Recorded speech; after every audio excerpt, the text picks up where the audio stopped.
오늘 청년들이 참 귀합니다.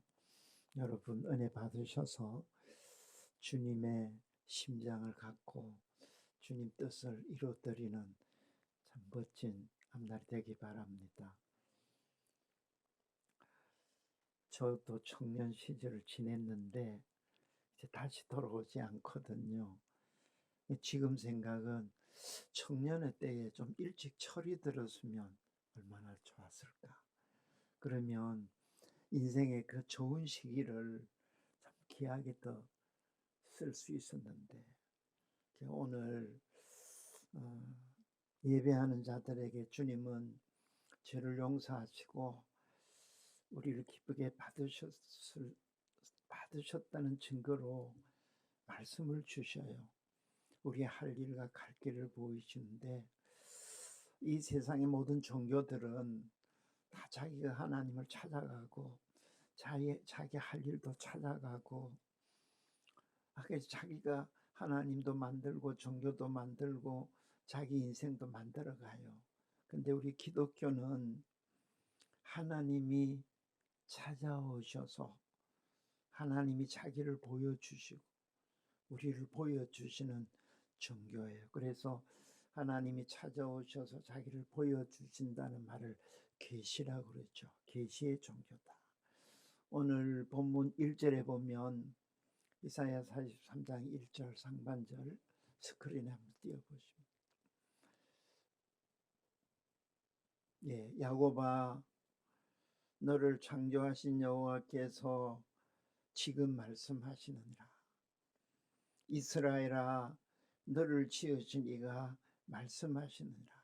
특히 여기 야곱, 이스라엘은 하나님의 백성을 말해요.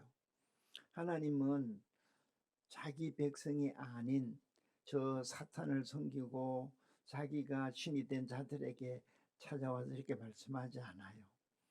하나님의 백성들, 자녀들에게 이렇게 찾아오셔서 자기를 보여줍니다. 내가 너의 창조자다. 내가 너를 지었다. 그래서 내가 이렇게 말한다. 기독교는 계시의 종교. 하나님은 볼 수 없는 영이시니까 우리에게 찾아오실 때 말씀으로 찾아오셔요. 그래서 예배 시간에 꼭 말씀을 주의 종을 통해서 전하는 이유는 하나님께서 자기를 보여주시려고. 우리가 하나님이 보여주시면 하나님을 알게 돼요.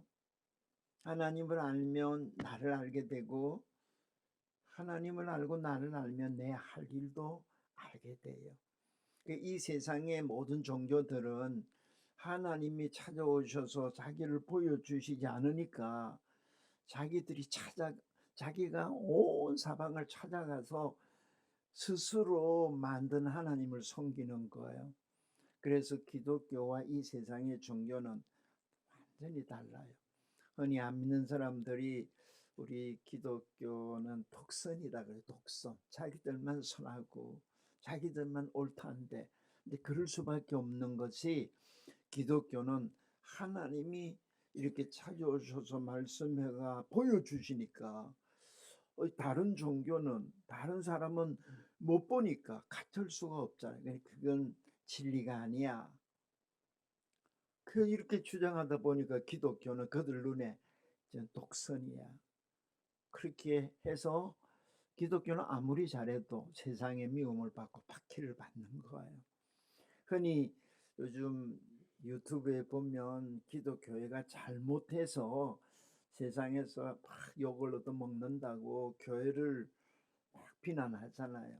그런데요, 기독교는 잘못해도 욕하지만 잘하면 잘할수록 세상은 욕을 해요. 이걸 아셔야 돼요. 그런데 우리 진짜 기독교인들은 교회 욕 안 해요. 형제, 부모님, 가족 계세요? 부모님이나 형제 잘못할 때 있지요? 그러면 잘못하면 신문에 막 올리지요? 안 해요? 왜? 가족이니까. 가족은 사랑의 공동체니까. 그래서 아무리 잘못해도 가족이 잘못하면 나팔을 안 불고 다 이렇게 덮어줘요. 가족이니까. 오늘 교회 안에서 내가 믿음 좋다 하면서 교회를 욕하는 사람들, 성도를 욕하는 사람들은 가족이 아닌 거 아니야? 가족은 허물을 덮어주죠. 그죠? 그래서 오늘 우리 기독교는 하나님을 아버지로 모신 가족이기 때문에 하나님 가족 아닌 사람들을 통해서 다 욕을 얻어먹게 돼 있어요. 잘해도 욕 얻어먹고 못해도 욕 얻어먹어요. 자, 그러면 오늘 진짜 중요한 얘기를 할 건데요. 여러분 바쁘지요? 저는 여기 오늘 처음으로 와서 마지막으로 말씀 전하고 할지도 모르니까 하나님께서 저 종을 통해서 주시는 오늘 하나님 참 뭘 보여주시고 오늘 우리에게 뭘 하기를 원하시는 이것만 오늘 딱 집어넣으면 여러분 인생은 요즘 말로 끝내줍니다. 진짜 이 말씀 모르면 엄청 헤매다가 돌아와야 돼요. 그래서 오늘 말씀의 주제가 중요한 거죠. 오늘 말씀 많이 하지만 그중에 주제는 하나님 영광, 하나님 사랑입니다. 이걸 돌려서 하나님 사랑, 하나님 영광이라고 해도 되는데 오늘 포인트는 먼저 영광과 사랑을 얘기하고자 해요. 자, 첫 번째는 우리는 하나님이 창조하셨죠. 만드셨죠. 이거 믿습니까? 예. 무엇 하려고 만드셨어요? 이걸 알아요. 하나님 영광을 위하여 우리를 만드셨다. 난 누구냐? 하나님이 나를 만드셨다고 이렇게 오셔서 말씀하시는 거예요. 태어날 때부터 부모 알았어요? 응? 어떻게 알았어요? 지금은? 부모 어떻게 알아요? 응? 어떻게? 살다 보니까 부모를 알았어요? 우와, 대단하다. 어떻게 부모 알았어요? 아이고 참. 부모를 어떻게 알았어요? 그렇지요. 부모가 함께 살면서 내가 너를 낳았다. 그래서 아는 거예요. 그러면 이 아들이 하도 똑똑하고 의심이 많으니까 진짜 낳았어요? 병원 가봅시다. DNA 검사해봐요. 이러는 자식이 있나요? 부모랑 같이 살면서 부모의 다른 점이 뭐예요? 자녀에 대한 사랑이잖아요. 다른 부모는 절대 이렇게 못하죠. 이걸 알게 돼요. 살다 보면서. 그래서 부모가 자기를 알려주는 거예요. 내가 너 부모다. 내가 너를 낳았다.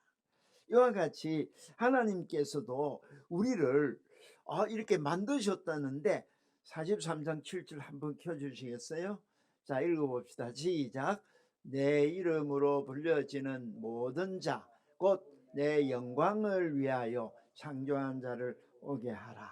그를 내가 지었고 그를 내가 만들었느니라. 여러분, 내가 어디서 왔어요?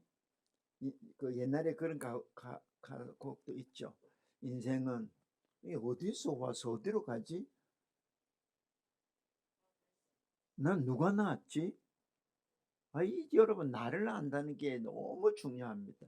자기를 모르면 평생 헛된 일만 하다가 가지요.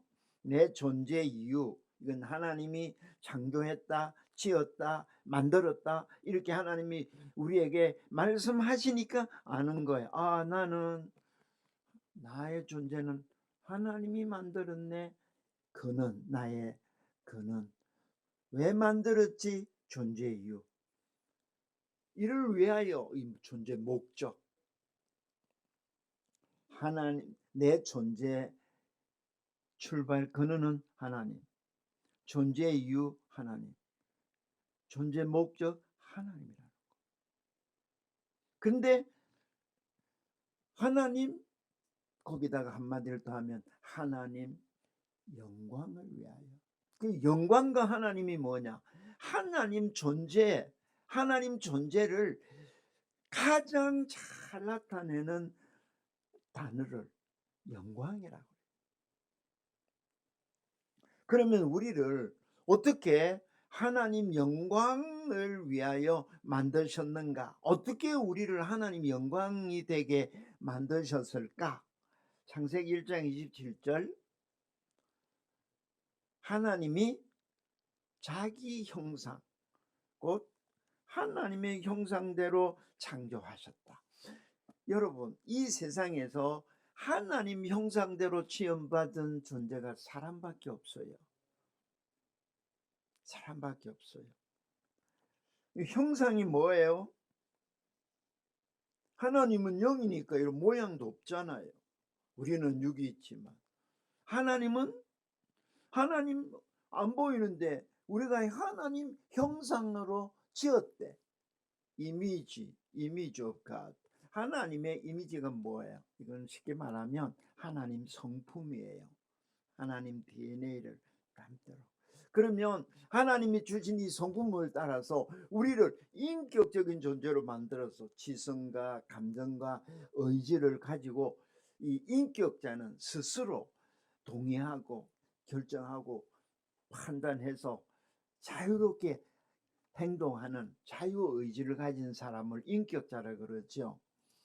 그래서 우리가 스스로 결정하고 자유롭게 행할 수 있는 이 영광스러운 인격자, 이 하나님의 형상. 그런데 사람이 범죄함으로 이 하나님의 형상이 망가져 버렸어요. 모든 사람이 죄를 지었으므로 하나님의 영광에 이르지 못했다. 그래서 이 하나님의 형상이 깨져버린 이 범죄한 죄인을 보고 죽었다. 죄의 삭선 죽었다. 죽었다는 말은 하나님 형상을 갖고 하나님과 인격적으로 교제할 수 있는 존재가 하나님을 잃어버린 거예요. 하나님과 관계가 끊어진 거예요. 하나님 형과 하나님 형상 인격이 망가진 거예요. 이게 죄의 결과. 그래서 흔히 우리가 죄인은 죽는다라고 할 때 이 육신의 죽음은 그 2차 문제고, 하나님과 우리가 영원히 교제할 수 있는 생명체가 하나님과 관계 끊어졌어. 하나님이 떠나버렸어. 그래서 죄인의 특징은 똑똑해도 부자도 뭐 잘나도 그 속에 하나님이 없어요. 하나님을 아는 지성도, 하나님을 기뻐하는 감정도, 하나님을 자원해서 그 뜻을 따라 순종하고 교제하려는 의지가 없는 사람. 신자는 보면 하나님에 대한 인격이 있는데, 불신자는 보면 하나님에 대해서 완전히 죽었잖아요. 아는 것도 없고 느끼는 것도 없고 향하는 것도 없는 거예요. 그런데 이런 죽은 자를, 영적으로 죽었다, 하나님에 대해서 관계가 끊어진 이 사람을 살리는 게 구원이에요. 그래서 구원이 뭐냐? 잃어버린 하나님의 형상을 회복하는 거예요. 하나님의 형상, 하나님 성품을 회복하는 거예요. 하나님과 교제할 수 있는 인격자로 바꾸는 것이 구원이지요. 그래서 이렇게 하나님의 형상으로 회복하는 것이 하나님 영광을 회복하는 거예요. 예수님의 구원을 이렇게 말씀하죠. 우리를 미리 정하시고 부르시고 어렵다 하시고 영화롭게 하셨다. 자, 첫째 이걸 아셔야 됩니다. 하나님께서 나를 만드셨어요. 딱 목적은 하나, 뭐예요? 하나님 영광, 하나님 성품, 하나님 인격, 닮은. 그래서 하나님과 영원히 교제하며 살 수 있는 이런 존재로 하나님이 만들었다. 이건 하나님 영광이라. 하나님의 성품을 닮았으니까 사람들이 볼 때 나를 보면 하나님을 볼 수 있어요. 그죠? 이게 하나님의 형상이라. 하나님의 영광을 위해서 우리를 만드셨다. 이걸 알아요. 나를 위해서가 아니라 하나님 영광을 위해서. 두 번째, 그러면 이렇게 우리를 만드시고 죄로 죽은 우리를 다시 구원해 주신 목적이 뭐냐는 거예요. 왜 이렇게 우리를 구원해 주셨을까? 하나님의 영광이 되도록 만들어 주셨을까? 두 번째는 뭐라고요? 하나님의 우리 사랑이다. 이 말을 다르게 말로 하면 하나님께서 왜 우리를 하나님이 영광이 되도록 만드시고 구원하시느냐 하면 하나님이 우리를 영원히 사랑하시려고. 저는요, 이 놀라운 진리를 오랜 세월 동안 부분적으로밖에 몰랐는데 최근에 이걸 더 깨닫고, 제가 오늘 충신교회에서 처음으로 이 말씀하는 거예요. 저는 말씀 전하면 세상에 업데이트된 말씀으로 전하는데 이 말씀을 제가 준비하면서 제가 너무너무 그동안 위축되고 확 쫄리고 약했던 게 확 펴졌어요. 하나님이 나를 창조한 목적이나 나 이렇게 하나님 영광이 되도록 나를 구원하신 목적이 하나님이 영원히 나를 사랑하시기 위함이라는 거예요. 이사야 43장 3절 봅시다. 읽어보 다 같이 시작. 대저 나는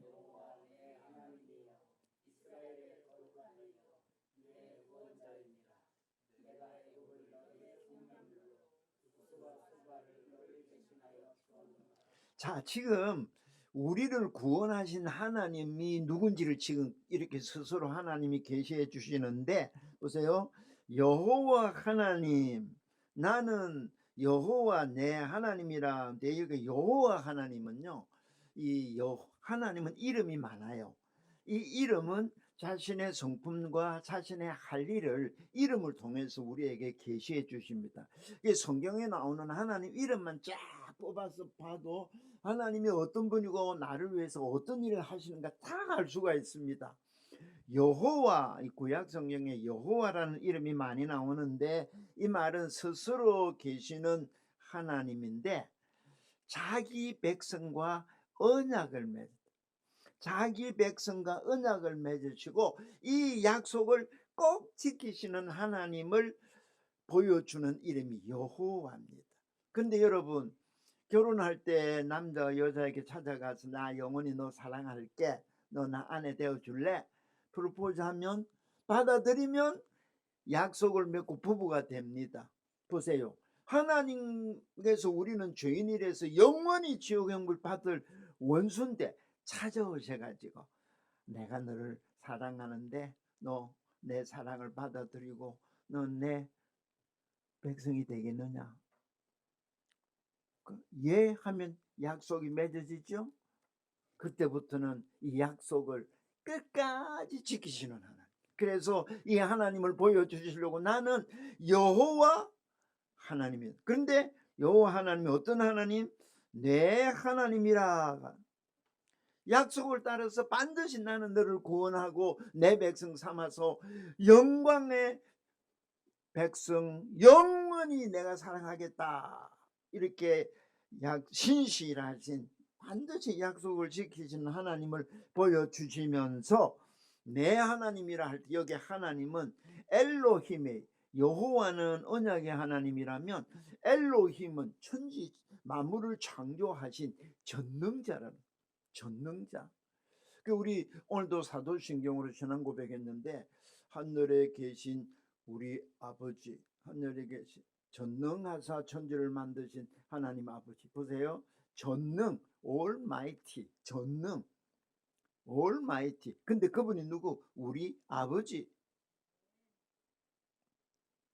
내 하나님은 이렇게 무한한 권능을 가진 엘로힘 하나님으로 자기 백성을 반드시 구원하고 반드시 약속을 지킨다. 저는 아버지가 돼서 자녀들이 이렇게 고생하고 힘들어할 때 참 마음이 아파요. 왜?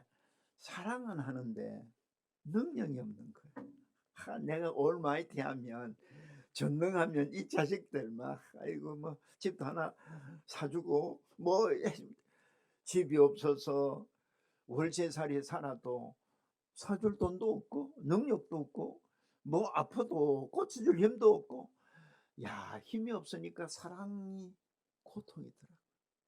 그래서 참 사랑은 처음부터 끝까지 참는 건데, 내가 능력이 없어도 사랑은 있으니까 자식이 어려움을 당해도 도와주지는 못해도 끝까지 자식으로 붙들고 있는 거예요. 이게 오래 참음. 포기하지 않고 기도하는 거죠. 그런데 하나님 아버지는 이렇게 누구와 찾아와서 내가 영원히 너를 영화롭게 해줄게 하고 약속하겠어요. 찾아오셔서 자기의 사랑을 여호와 하나님으로 계시하시고 언약하시고, 그리고 이를 반드시 이루시는 내 엘로힘이다 이렇게 말씀하고 있어요. 그리고 이스라엘의 하나님은 거룩하신 분이다. 거룩.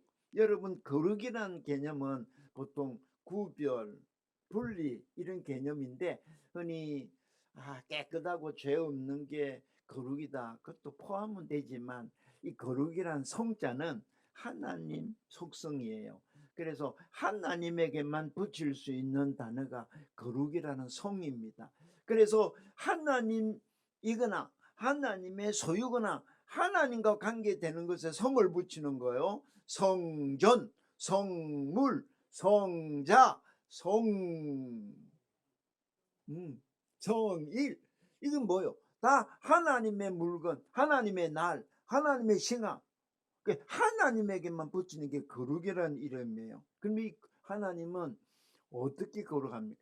하나님은 유일한 하나님, 둘이 없어요. 하나님과 비교할 수 있는 신은 없어요. 전능하시다, 무한하시다, 영원한 사랑, 하나님 외에 없어요. 그래서 거룩이란 말은 하나님께 붙이는데, 우리도 성도라고 하지 않느냐? 우리가 성도가 되는 길은, 거룩하게 되는 길은 딱 하나 있어요. 착한 일 좀 한다고 깨끗하게 될 수가 없어요. 하나만 죄를 지어도 모든 율법을 어긴 것이니까. 그래서 우리가 하나님의 자녀가 된다. 예수님 안에 있으면 자녀가 된다. 예수님 안에 있으면 모든 죄가 용서받는다. 우리가 거룩해질 수 있는 오직 한 길은 예수님 안에 있는 거예요. 그래서 예수님 믿는 사람을 성도라고 하는 거예요. 이렇게 거룩하신 하나님, 모든 피조물과 이 불완전한 무지, 무능, 이 허물에서 완전히 구별된 분이 하나님. 그래서 하나님 외에는 너희들이 예배할 대상이 없으니까 우상 만들지 말라 이거지. 거룩하신 하나님, 이 하나님이, 유일하신 하나님이, 전능자가, 이렇게 우리를 사랑하신 하나님이 우리의 구원자다. 여러분, 이 구원이란 것은요, 하나님의 절대 능력뿐 아니라 절대 사랑의 계시입니다. 구원은 아무나 하는 게 아니라 사랑하는 자에게만 하는 거예요. 그런데 이 구원자라고 했는데, 이 구원자, 이 말은, 이 문장이 현재 분사형이에요. 여러분, 분사형이라는 말은 계속 아직 완료가 안 된 거예요. 계속하는. 구원은 영원히 하나님이 계속 하시는 일이에요. 여러분, 불완전해서, 무능해서, 무지하면 다 죄짓고 무능하면 죄짓잖아요. 이 모든 더러움에서, 이 아주 추한, 극한 아름다움이 아닌 추함에서, 악에서 끊임없이 구원을 받으려면 거룩하시고 전능하시고 전지하신 하나님의 끊임없는 구원 속에 있는 거예요. 그래서 하나님과 우리와의 관계, 교제가 영원한 것이 영생이라는 거죠. 관계가 끊어지면 그때부터 우리는 불완전한, 무지, 무능. 그래서 이 구원자라는 단어가 분사형이라는 게 굉장히 중요한 거예요. 계속 지금도 오늘도 우리는 아버지와의 관계 속에서 구원을 받고 있는 거예요. 지혜도 능력도 사랑도 공급받지 않으면 그때부터 우리는 모자라잖아요. 그게 죄라는 거죠.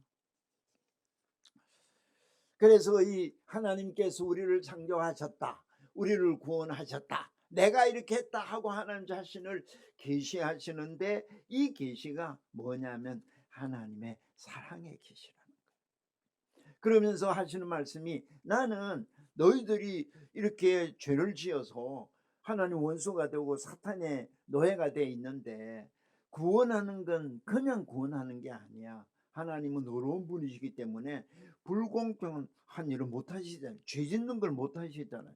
그래서 하나님은 우리의 죄값을 지불하고 구원하시는데 이 죄값, 이걸 속량물이라고 그러죠. 죄에서 구원할 때는 값을 지불하는 게 구속 또는 속죄라고 그러는데, 이 죄값은 죽음이죠. 그러면 이 죄값은 죽음이니까 죽음, 피가 없이는 우리를 구원할 수가 없잖아요. 그래서 아버지께서 최고의 사랑은 죄값을 지불하는 속량 제물로 아들을 보내신 거예요. 저는 이제 은퇴를 하고 아버지 앞에 가려고 하니까 평생에 생각을 돌아보니까 철없는 것밖에 없고 죄밖에 없고 무능하고 무지한 것밖에 없는 거예요.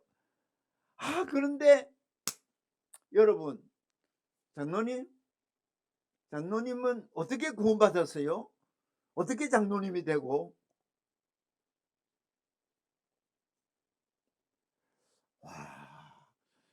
제가 하나님 앞에 가야 되는데 내놓을 게 없잖아요.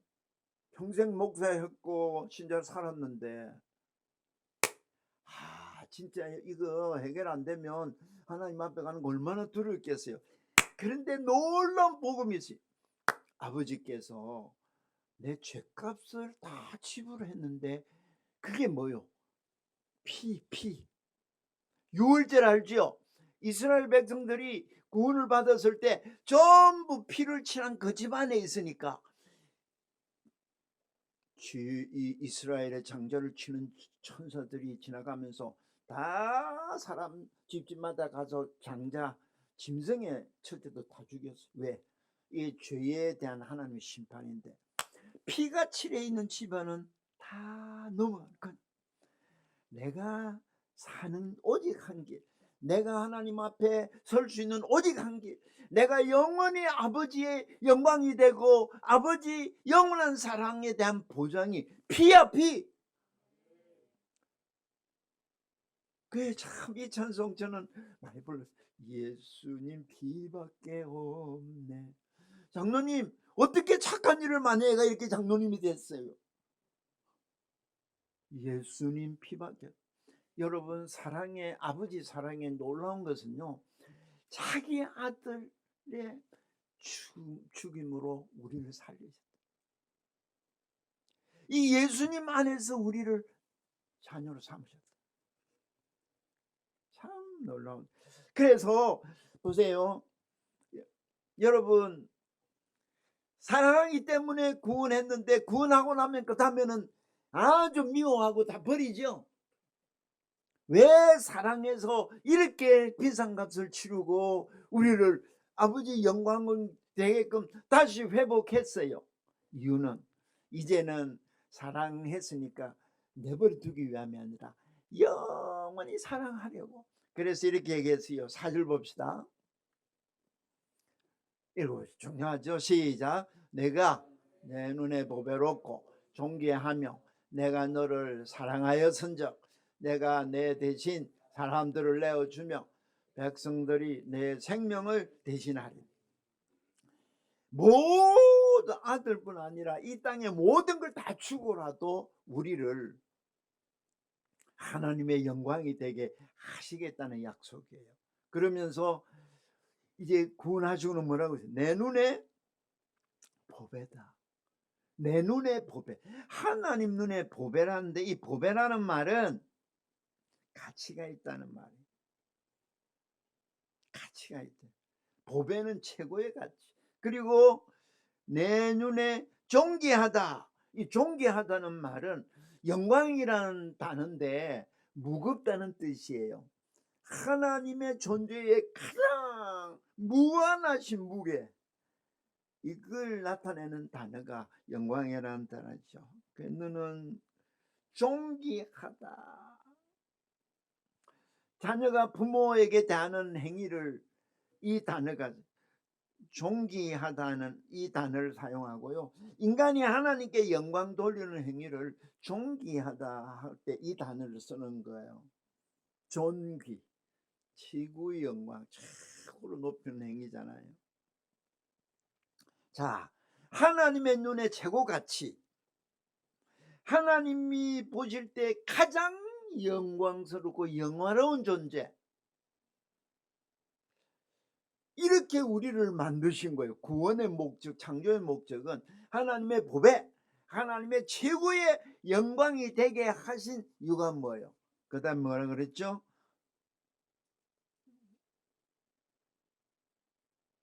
내가 너를 사랑하였다. 구원은 사랑했기 때문에 했는데요. 이 단어는 보면 분사형으로도 돼 있어요. 여기는 과거형을 썼는데 계속 사랑하기 위해서. 여러분 사랑해서 결혼했죠? 그럼 결혼하고부터는 이제 사랑 끝내려고 하는 거예요? 예? 아니 결혼하면 끝내려고 결혼했어요? 결혼했습니까? 사랑해서 했지요? 그럼 결혼하고는 사랑 끝내려고요? 그 요즘 안 믿는 사람들은 연애는 사랑인 줄 아는데 결혼은 사랑의 무덤이라 그래요. 결혼하면 사랑이 끝나. 장로님 죄송합니다. 답을 잘해 주시면 우리에게 도움이 돼요. 장로님은 아내를 사랑하시죠? 사랑해서 결혼했죠. 결혼할 때보다 지금 더 사랑하죠. 영원히 사랑하고 싶죠. 전부 다 이해했습니다. 와, 저렇게 대답할 수 있으려면요 굉장히 성숙해진 상태라야만 할 수 있는 답이에요. 저도 장로님과 같이 답을 하려고 하면 머뭇거려질 때가 많아요. 왜? 제가 제일 괴롭힌 사람이 아내거든요. 사랑하는 사람, 제일 사랑하는 사람이 사랑하는 사람 많이 괴롭혀요. 그래서 부모의 제일 희생자들이 자녀들이고, 자녀의 제일 상처를 준 대상이 부모잖아요. 남편의 제일 상처 입은 사람은 아내들이죠. 겉으로는 아니야 하지만 그걸 물어보세요. 내가 너에게 제일 많이 상처를 줬다고 생각한다라고 얘기하면 뭐라고 대답하실까? 진짜 상처는 가까운 사람 많이 받아요. 근데요 우리 아버지께서 저는 이 말씀에 너무 힘이, 내가 너를 왜 구원했는데, 왜 내가 너를 만들었는데, 왜 내가 너를 영화롭게 하는데, 왜 너는 나의 보배인데, 영원히 사랑하려, 사랑하시오. 그래서 아버지께서 우리를 사랑하셔서 독생자를 주셨다. 에베소 1장 4절에서 6절에 보면요, 창세전에 그리스도 안에서 우리를 택하사 우리로 사랑 안에서 아들들이 되게 했다는 거예요. 창세전부터 우리에 대한 사랑 계획, 예수님의 희생을 통한 사랑, 그래서 최고의 값을 치르고 영원히 사랑하여 아버지와 함께 사는 곳이 우리가 가야 할 천국이잖아요. 그래서 천국 가는 게, 죽을 때 죽음이 무서운 사람은 아버지의 사랑에 대한 믿음, 확신이 없기 때문이고, 천국 가는 게 두려운 사람들은 내가 주님을 사랑하는 사랑이 빈약해서 그래. 사랑은 모든 두려움을 내쫓거든요.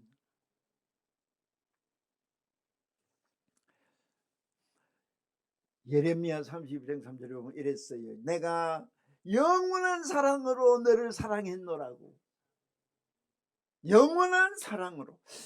야, 하나님 사랑이란 말을 저는 참 평생이 많이 했는데, 영원히 나를 사랑하시려고, 이렇게 나를 영화롭게 하시려고 이 비성값을 속량하셨다는 이 은혜에 좀 깨닫고 나니까 우와, 가슴이 얼마나 부자가 되는지, 얼마나 행복한지. 이걸 청년의 가슴에 갖고 있으면 이 세상이 어디 갔다 놔도 뭐가 두렵겠어.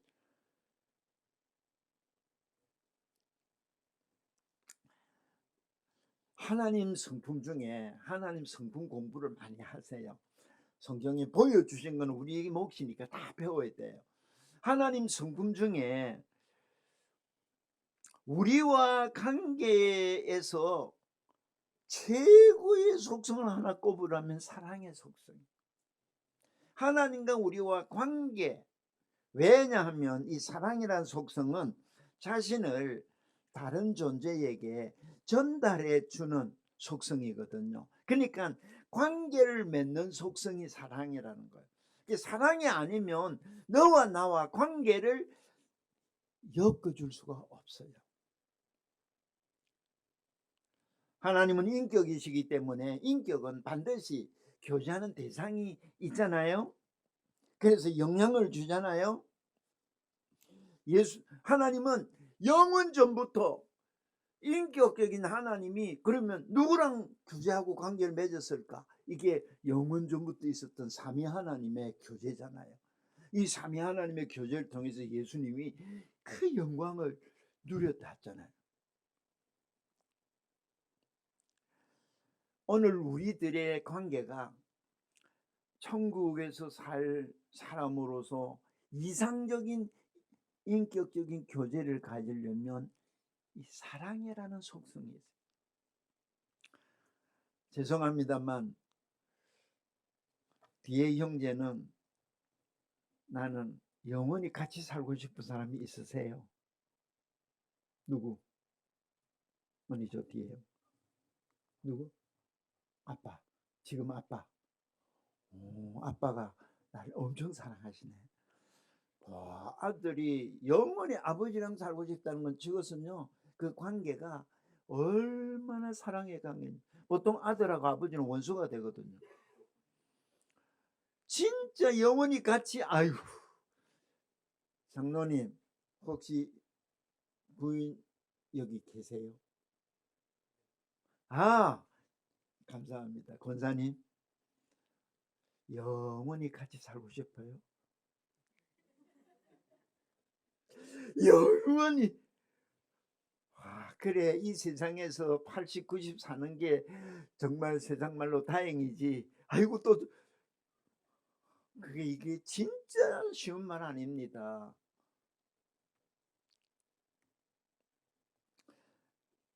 여러분, 세상에 제일 좋은 복음이 뭐예요? 제일 기쁜 소식이 뭐예요? 빅 뉴스가 뭐예요?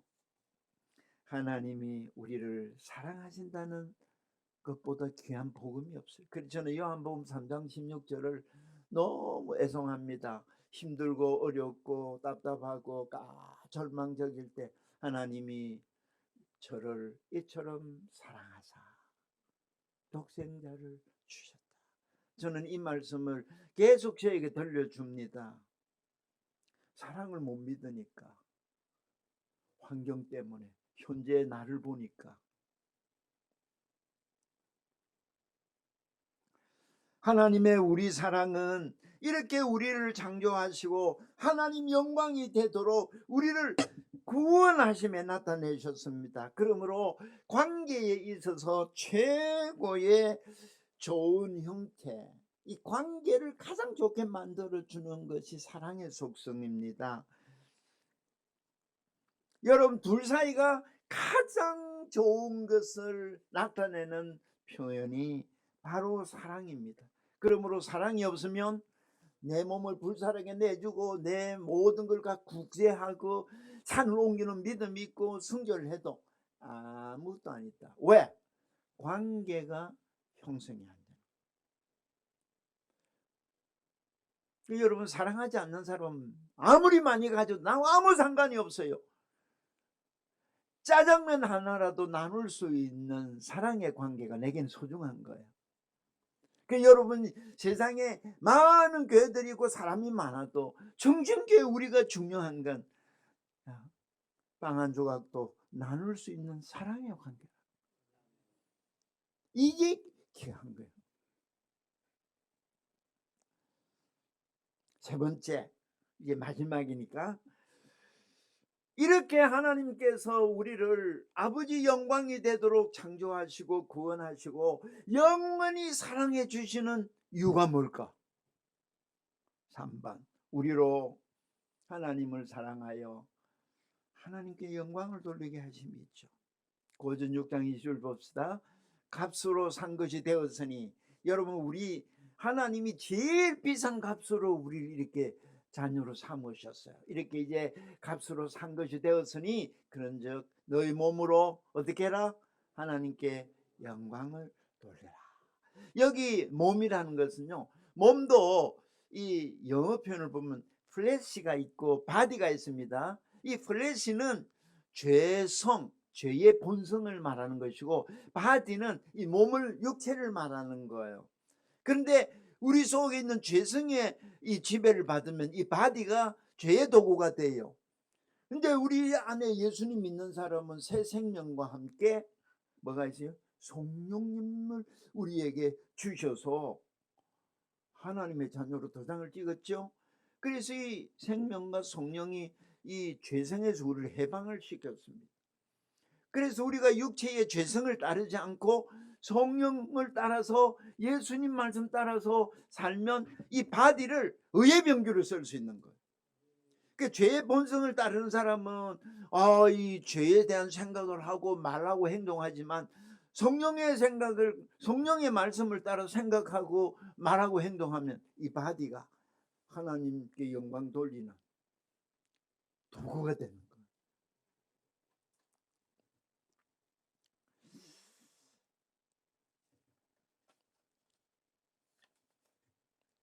뭐 조금 길어도 괜찮아요. 바쁘면 가셔도 됩니다. 네? 바쁘면 가셔도 되고요. 또 뭐 아마 아무리 다른 목사님 모셔도 제가 하는 이런 설교는 한 사람 하나도 없을 거예요. 그러니까 빨리 끝낼 테니까 조금만 참으세요. 중요한 건데, 오늘 다른 데서 안 하는 얘기를 좀 하다 보니까 쉽게 하려고 하니까 설명이 많아서 그래요. 제가 오늘 준비한 건 30분에서 35분이면 끝나는 설교인데, 오늘같이 이렇게 설명을 하면 1시간 걸리거든요. 청년들은 참을 수 있죠? 힘든 어르신은 가셔도 돼요. 청년들은 끝까지 한번 들어보시기 바랍니다. 본래 이 하나님 영광이라는 단어는 독사라는 헬라어인데요, 히브리어는 카보드라고 그래요. 카보드. 근데 이 하나님 영광, 아까 얘기한 대로 하나님 존재의 이 완전하심을 나타내는 말이 영광입니다. 그래서 하나님의 온전하심을 나타내는 하나님 자기 계시의 가장 중요한 두 단어가 창조와 구원이죠. 하나님이 어떤 분인가를 알려면 창조와 구원을 봐야 알 수가 있어요.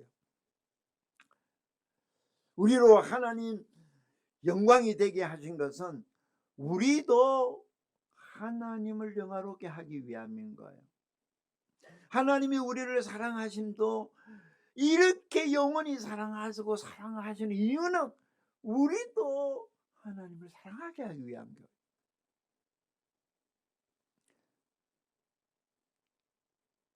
그런데 어떻게 우리가 하나님 영광을 돌릴 수 있어요? 하나님이 우리를 이렇게 영화롭게 하고 높인 만큼 우리도 하나님을 영화롭게 하고 높이고, 우리를 통해서 다른 사람도 하나님께 영광을 돌리게 하라는 거예요. 이 독사 영광을 영화롭게 한다라고 할 때 독사조라고 그래요. 독사조. 우리 하나님은 본래 영광이 충만하신 분이시기 때문에 더 이상 우리가 보탤 게 없어요. 우리가 영광 안 돌린다고 하나님 영광 안 되는 게 아니에요. 그러면 여기 하나님을 영화롭게 한다는 단어의 뜻이 뭐냐면, 하나님께 있는 이 본래의 영광을 그대로 나타낸다는 거예요. 여러분, 빛의 반사체가 거울이 빛을 그대로 보여주듯이 하나님의 것을 그대로 보여주는 것을 하나님을 영화롭게 한다는 거예요. 근데 하나님의 것을 갖고 와가지고 내 걸 하나 보태면 그때부터 하나님의 영광은 손상이 돼요. 그래서 우리 성경의 구원의 진리를 교리라고 그러거든요. 구원 얻는 진리가 교리인데, 교리 중에도 이거는 꼭 알아야 돼. 초등학생도 알아야 돼 하고 가르치는 게 소교리 문답이에요. 여기 주보에 보니까 여기는 하이델베르그 요리 문답이 나오는데 아주 이것도 중요하죠. 근데 우리 교단에서는 웨스트민스터 신앙 고백서 대교리 소교리 문답이 있는데 소교리 문답은 이 아이들 어른 다 알아야 되는데 그 일문이 뭐예요? 사람의 제일 되는 목적이 무엇입니까? 사람이 이렇게 내가 창조되고 구원받은 제일 목적이 무엇입니까? 하나님을 영화롭게 하는 거예요. 하나님 영화롭게 하는데 이 세상의 모든 피조물들은 그냥 가만히 있어도 하나님의 영광을 나타내요. 왜? 보세요. 저 꽃을 보세요. 이거 만들 수 있어요? 이 안에 생명이 있잖아요. 생명이 없으면 그냥 말라버려요. 이게 하나님의 능력이고 지혜요, 아름다움이에요. 가만히 있어도 하나님이 얼마나 위대하신 걸 다 보여줘요. 저 태양을 보세요. 저 물을 보시고 고기를 보시고. 근데 이 피조물은 가만히 있어도 하나님의 영광을 나타내지만 사람은 아니에요. 사람은 인격적인 존재, 하나님의 형상으로 만들어 놓으셨기 때문에 인격체는요, 자기가 동의하지 않으면 절대로 하나님의 영광을 나타낼 수가 없어요. 이게 흔히 말할 때 은혜와 자유의지 때문에 고민 많이 하시는데요. 하나님께서 우리에게 없는 생명 주신 건 100% 은혜죠. 그런데 우리가 하나님 영광을 나타내게 하는 것도 하나님이 은혜인데 우리에게 소원을 두고 행하게 하십니다. 그래서 우리에게 하나님을 영화롭게 해야 되겠다는 소원이 있고 하나님께서 나를 영화롭게 하셔서 영원히 사랑하겠다는 그 복음을 듣고 내 지성이 그렇네, 그러면 나도 그 사랑받았으니 아버지 영화롭게 하고 사랑해야 되겠다고 동의를 하고 그렇게 내 의지를 가지고 열심히 노력할 때 우리 아버지께서 이 영광을 나타내 주는 거예요.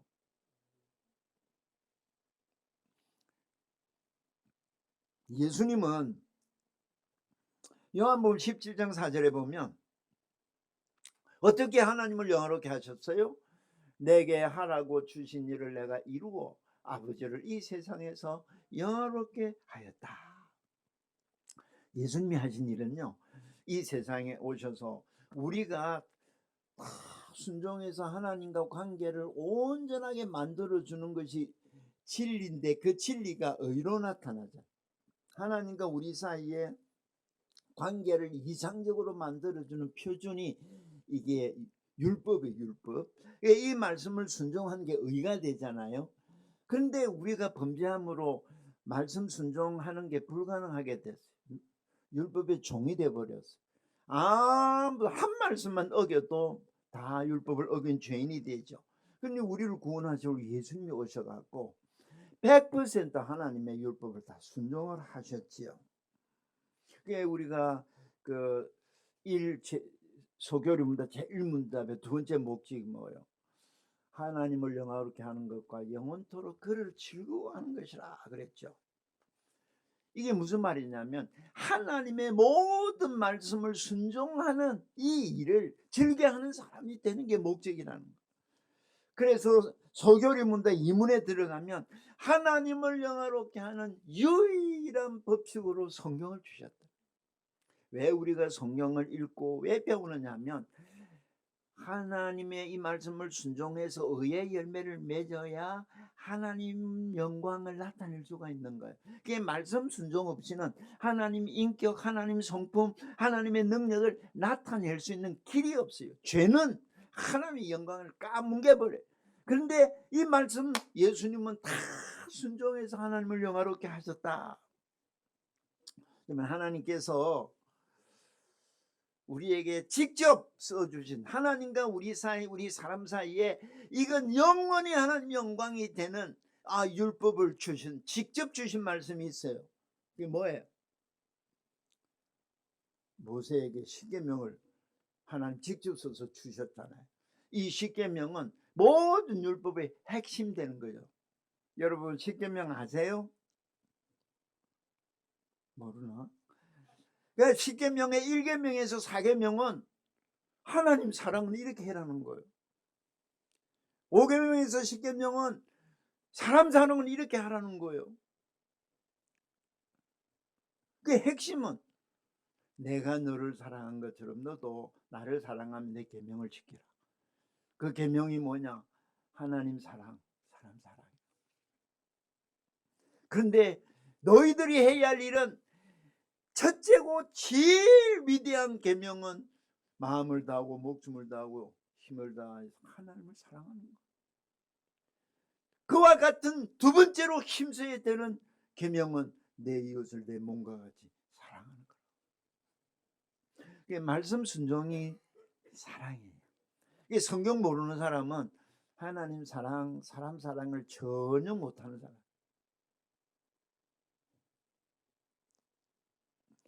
그런데 보세요.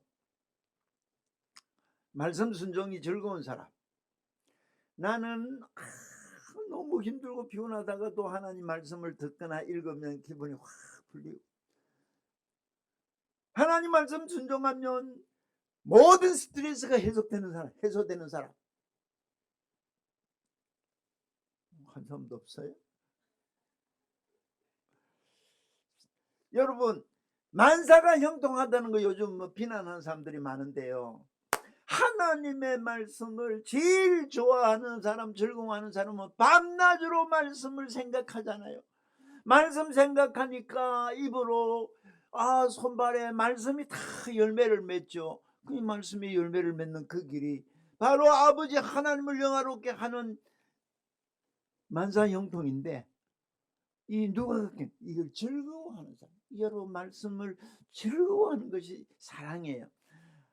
사랑이 뭐냐? 가장 즐거워하는 거예요. 뭐가 제일 즐거워요? 말씀. 저기 기타 누가 쳤어요?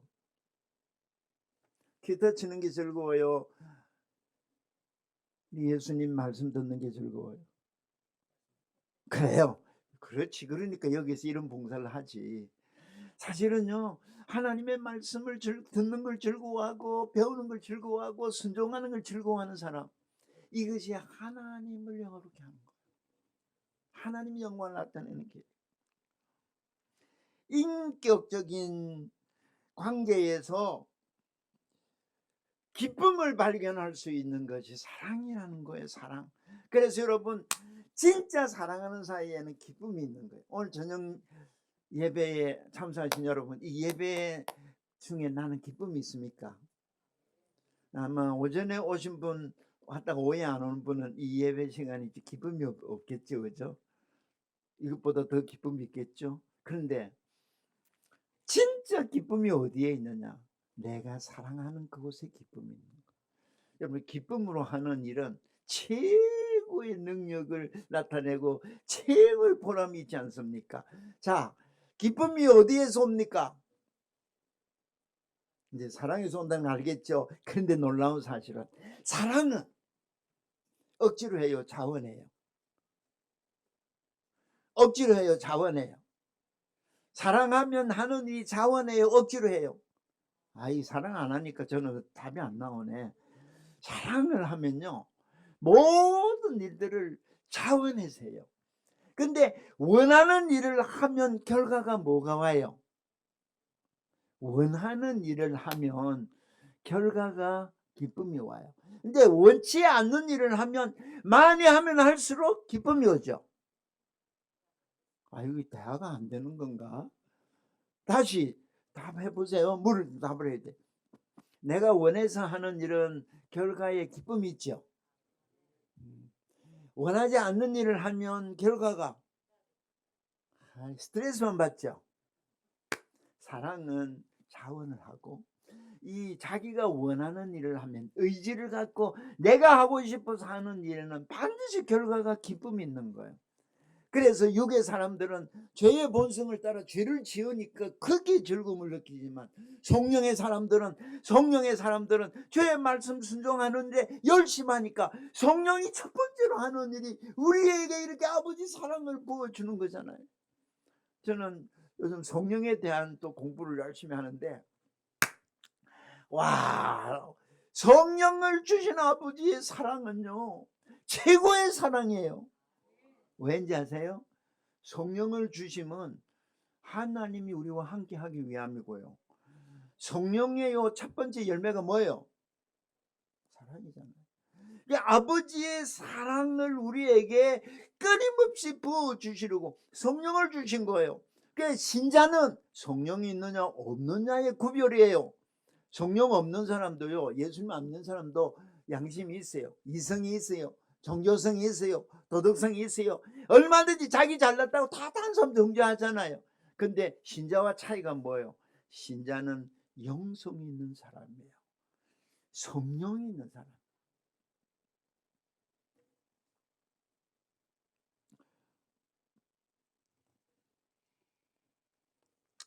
사랑하는 사람이 없는 사람은 이 세상에서 영원히 기쁨이 없는 삶을 사는 가장 불쌍한 사람.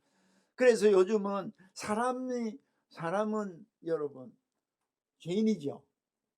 여러분 사람하고 사는 게 편해요? 개하고 사는 게 편해요? 아이 왜 다 대답을 안 하지? 개하고 사는 게 편해요? 사람하고 사는 게 편해요? 사람하고 사는 게 편해요? 이건 좀 비정상이다. 대부분 사람들은요, 사람하고 사는 게 힘들어서 개랑 살아요.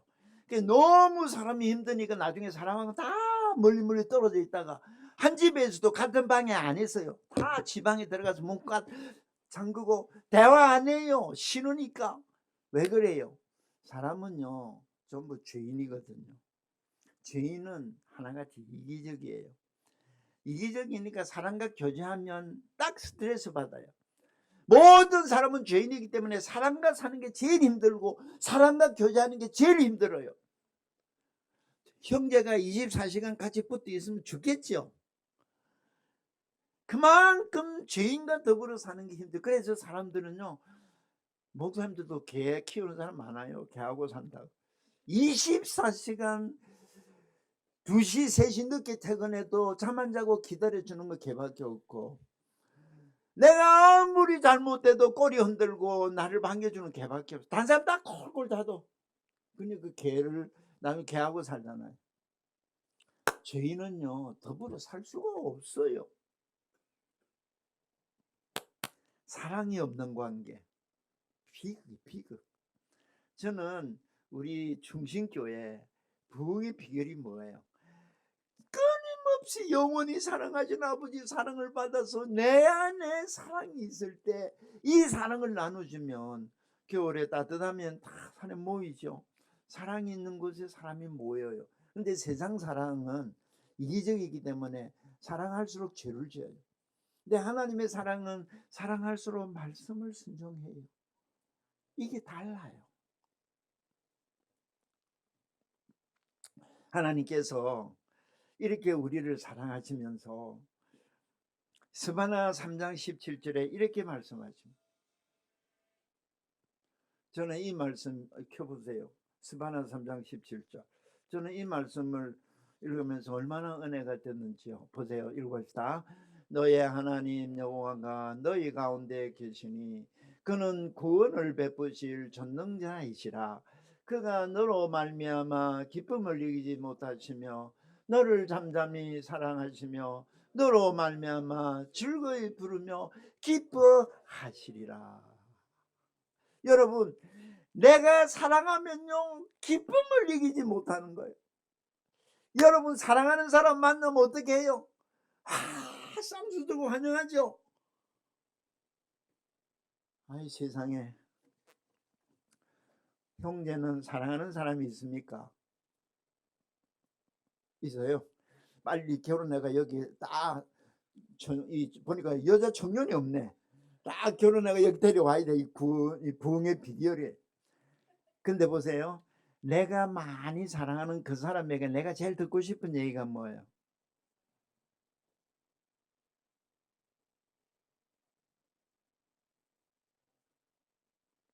이 답은 다 알더라고요. 사랑하는 사람이 있어요?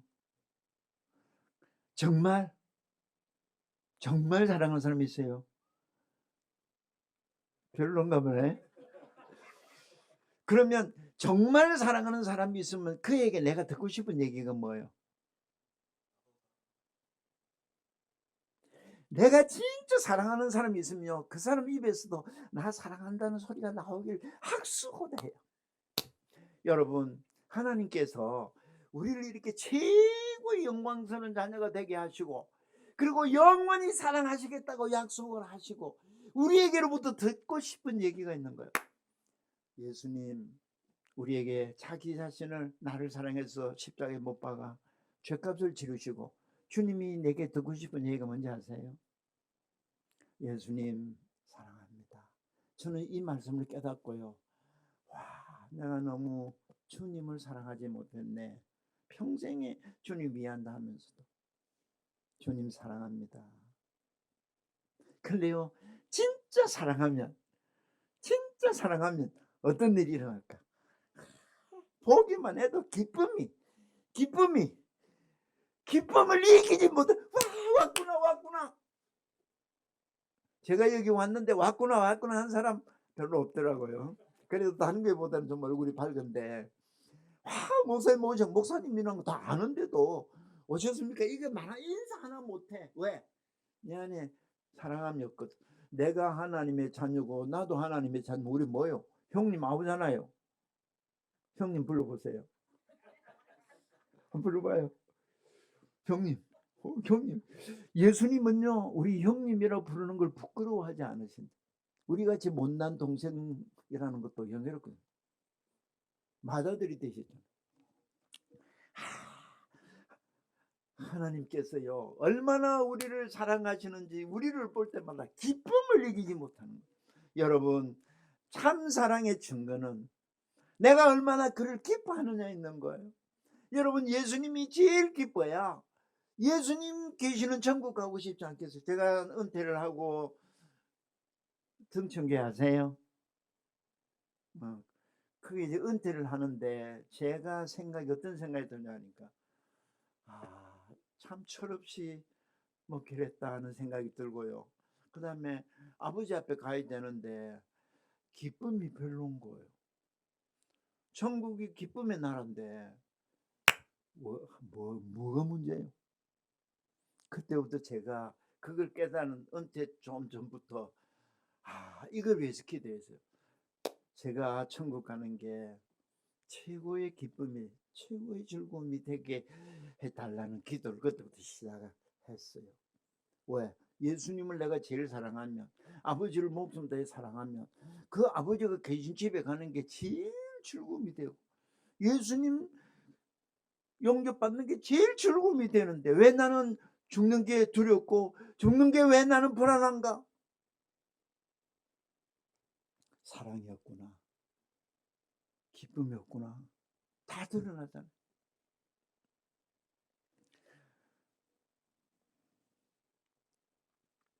오늘 우리가 아버지께서 나를 사랑하신 이 사랑을 계속 받고 있으면서 예수님 안에서 받을 자격이 없는데 계속 용서받고 은혜를 입고 있으면서 물어보세요. 나는 하나님을 정말 마음을 다해서 사랑하는가?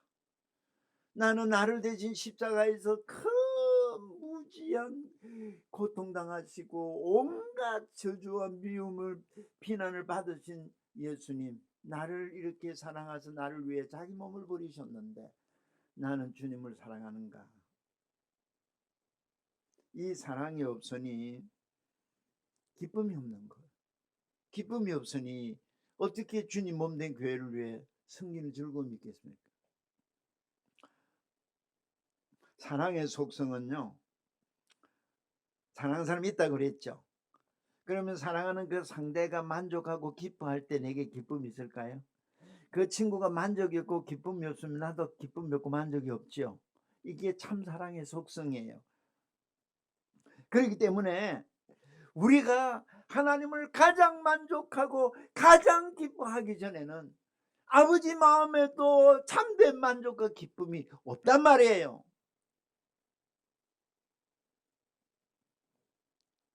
하나님은 우리 없어도 부족이 없고 우리 없어도 충만하고 모든 게 넘치지만 우리와 사랑의 언약을 갖고 언약의 관계를 맺고 우리를 사랑하시는 한 우리에게 기쁨이 없으면 하나님께도 기쁨이 없고, 신랑이 신부를 기뻐하듯이 신부도 신랑을 즐거워함이 참 사랑이고 이게 구원인 거예요. 그래서 내가 그렇게 사랑하는 대상이 다른 걸 사랑하면 질투하는 거예요. 하나님은 우리가 아버지를 사랑하고 기뻐하지 아니할 때 질투하시는 거예요. 절대 용납하지 못하는 게 질투잖아요. 하나님을 영화롭게 하는 것과 하나님을 즐거워하는 일은 끊을 수 없는 관계 하나입니다. 하나님께서 우리를 보배롭고 존귀하게 여기고 사랑하시듯 우리도 아버지를 가장 보배롭고 존귀하게 여기요 이렇게 영화롭게 하고 기뻐할 때 가장 이상적인 관계, 사랑의 교제가 영원하게 되는 이것을 일컬어 영생이라고 하는 거예요. 그래서 저는 오늘 많은 사람들이 천국을 별로 좋아 안 하는데 영원한 사랑의 교제가 있어서 기쁨을 이기지 못하는 극락의 세계, 최고의 기쁨의 나라가 하나님 나라예요. 그 기쁨을 땅에서 누리는 곳이 교회란 말이에요. 이 기쁨을 회복하려면 아버지 사랑, 나를 사랑하시는 그 사랑이 내 안에서 흘러넘쳐. 이제 마지막 예레미야 2장 13절 이거 보세요. 우리의 모습, 오늘 모습입니다. 내 백성이 두 가지 악을 행하였나니 그들이 생수에 거는 데는 나를 버린 것과 스스로 웅덩이를 판 것인데 그것은 그 물을 가두지 못할 터진 웅덩이들이라. 여러분, 영광, 사랑, 즐거움, 이 생수의 근원이신 하나님의 사랑을 거부하는 일, 내 스스로 기쁨을 얻기 위해서 웅덩이를 파는 일, 이게 악이에요. 이게 불신이에요. 주님이 말씀하십니다. 당장 앞으로 어디 가서 직장 생활하고 뭘 어떻게 내 살까? 주님이 말씀하십니다. 두려워하지 마라. 그리 하나님의 자녀들이 세상에 살 때는 불이 좋은 거지만 이 물과 불이 우리를 해칠 수도 있다. 물과 불이 우리를 해친다는 말은 그리스도인들이 이 세상을 살 때 올 수 있는 최악의 그 고난, 연단을 의미하는 거죠. 혹독한 고난의 상징, 물과 불이에요. 그런데 물도 불도 해칠 수 없다. 내가 너를 사랑한다. 내가 보호한다. 우리는 참 행복자입니다. 우리처럼 아버지 사랑을 받은 사람이 어디 있습니까? 하나님이 저를 이처럼 사랑하사 독생자를 주셨어요. 예수님만 믿으면 영생을 약속하죠. 영원한 사랑을 약속하죠. 영원한 보호를 약속하죠. 그래서 우리도 아버지가 나를 사랑하는 만큼만 사랑하세요. 아버지가 나를 기뻐하시는 만큼 기뻐하세요. 그게 뭐예요? 마음을 다하고 목숨을 다하고 지혜를 다하고 힘을 다해서 아버지 말씀 순종함으로 영화롭게 하고 아버지를 제일 즐거워하는 이런 인격 삶이 되게 하시고자 하심이 나를 창조하신 목적, 나를 구원하신 목적이에요. 성도 여러분, 오늘 제가 열심히 전했어요. 그리고 제가 좀 보통 교회 가면 땡 하면 마치기를 원하는 교회 가면 원고대로 쫙 젠틀하게 설교하거든요. 군더더기 안 넣고. 근데 여기는 오늘 부응했어요. 이것도 주님이 마음을 제 마음 주셔야지. 여러분, 오늘 여기 청년들이 하나님께서 나를 창조하시고 구원하신 이 놀라운 목적, 최고의 아버지 영광이 되고 아버지 영원히 사랑하고자 하시는 이 놀라운 목적을 알면, 그리고 나를 아버지 영광을 최고로 아버지 영광을 나타내고 영광을 돌리고 이 다른 사람들에게 아버지 영광을 보여줘서 그들도 아버지께 영광 돌리게 하는 아버지 제일 사랑하는 자가 돼서 이 기쁨을 누리게 하시기를 원하시는 이 목적만 가슴에 안고 살면 여러분 미래는 주님이 책임지십니다. 앞으로 제가 살아서 몇 년 후에 여기 오는 기회가 있으면 여러분 살아있는지 볼 거예요. 몇몇 안 된 분 저보단 더 오래 살아야죠. 그죠? 멋있는 연세가 어떻게 되세요? 90? 91? 나도 그렇게 살면 얼마나 좋을까?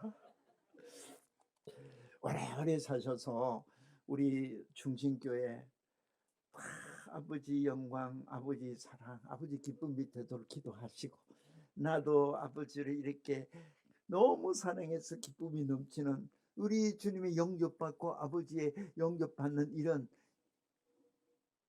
마지막 아름다움이 있길 바래요.